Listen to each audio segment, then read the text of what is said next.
Today student I read about macro state and micro state। ये macro state and micro state ये topic है हमारा statistical physics and thermodynamics, इसका ये topic है। तो ये है क्या एक्चुअली, हम इसके बारे में बात करते हैं।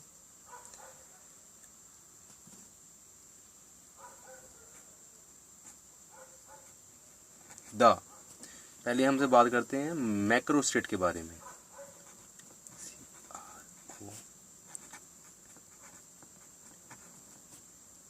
Macro state,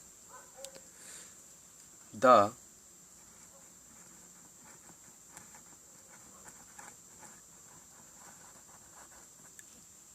arrangement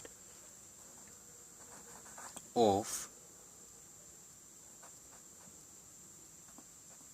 n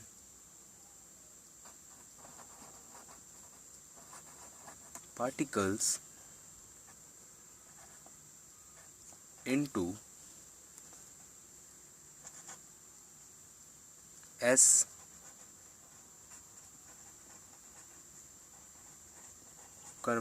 compartment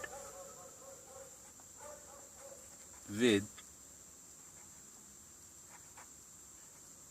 ns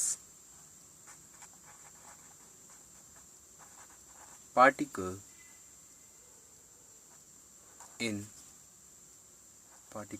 in each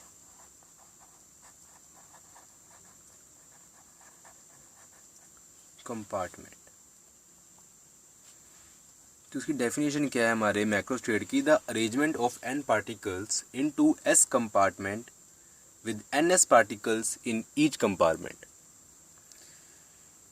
तो इसको हम इससे ले सकते हैं कि हमारे पास एन पार्टिकल्स हैं। इसके बेस पे हम एक एग्जांपल लेते हैं, जैसे कि एग्जांपल हम लेते हैं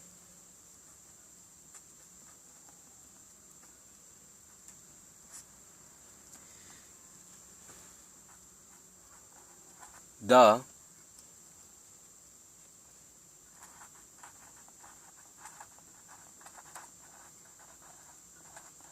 arrangement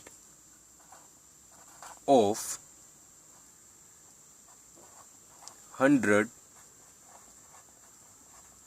peoples into 4 houses। Okay, क्या है? with NS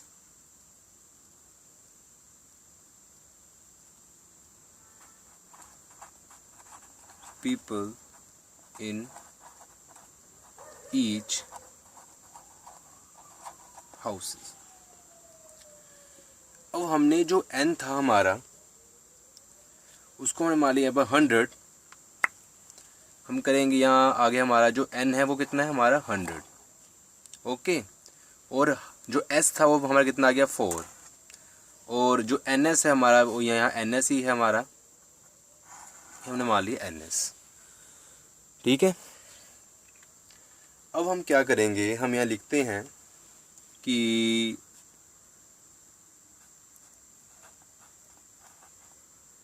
total number of n, ये लिख सकते हैं हम कि कितना ये 100 पीपल्स। ओके, उसके बाद हम देखते हैं टोटल नंबर ऑफ हाउसेस, और वो कितने हैं 4 हाउसेस। और हम इसकी अरेंजमेंट करेंगे। इसका मतलब ये हुआ कि मैक्रो स्टेट का मीनिंग क्या है। मैक्रो स्टेट मतलब कोई बिगर है, तो इसका जो मीनिंग हुआ कि हम 100 पीपल्स को, जो ये हमने 4 घर माने, जो 4 हमने हाउसेस माने हैं, इनकी अरेंजमेंट क्या कर सकते हैं हम 4 हाउसेस में। ओके, तो हमने ये देखना है। अब जैसे हमने यहाँ लिया था, हमारा था n कितना था हमारा 100, ठीक है ना, n था हमारा 100। उसके बाद हमने लिया कि s कितना है हमारा 4, कितना है s है 4। अब हमने क्या करना है कि ये जो हमारा s है, इसको मैंने 4 हाउसेज में, मतलब ये s के हमारे 4 हाउसेज और 100 पीपल्स को हमने, ये जो 4 हाउसेज हैं इसमें हमने रखना है। तो अगर हम माने कि s की वैल्यू क्या है 4, मतलब 4 हाउसेज हैं, तो हम रिप्रेजेंट कर सकते हैं कि जो हमारा फर्स्ट हाउस है वो हम कर सकते हैं n1, ओके। और हमारा जो सेकंड हाउस है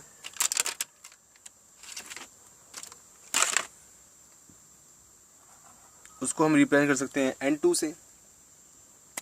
और जो हमारा थर्ड हाउस है उसको n3। और जो हमारा फोर्थ हाउस है, फोर्थ, उसको हम कर सकते हैं, अगर हम थोड़ा और कलरफुल कर दें,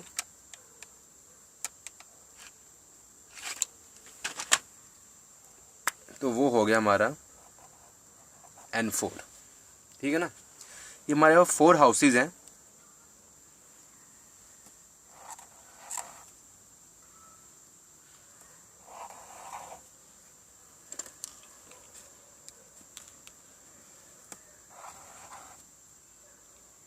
हमने इसका मीनिंग समझना है, इसका मीनिंग क्या है एक्चुअली।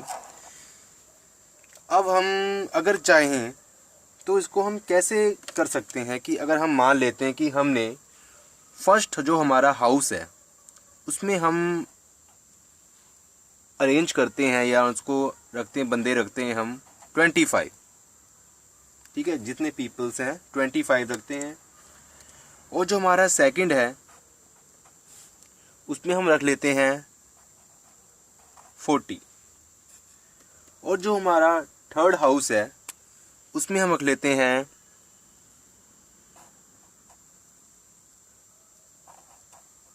20। और जो हमारा थर्ड, अब क्या, फोर्थ हाउस है उसमें हम रख लेते हैं 15। तो ये देखना, ये इक्वल 100 हो गया। तो this is a macro state. और इस जो हम सारे को, जो ये है, ये जो हमारा n1, n2, n3, n4 आया है, इसको हम रिप्रेजेंट कर सकते हैं ns इन जर्नल।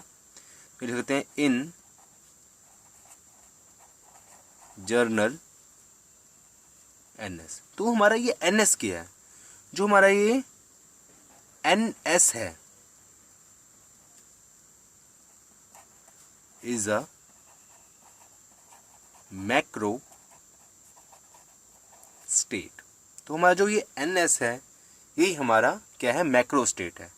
तो हमने एक बार इसको दोबारा कर लेते, देख लेते हैं। हमने क्या किया कि the arrangement of n particles into s compartment with ns particles in each compartment. तो जो हमने अरेंज किया n पार्टिकल्स को इनटू s कंपार्टमेंट में, तो हमने एग्जांपल ले ली कि the arrangement of 100 peoples into 4 houses, कि हम 100 पीपल्स को, जो 100 पीपल्स है उसको 4 हाउसेज में हम कैसे अरेंज कर सकते हैं, किस टाइप से कैसे रख सकते हैं।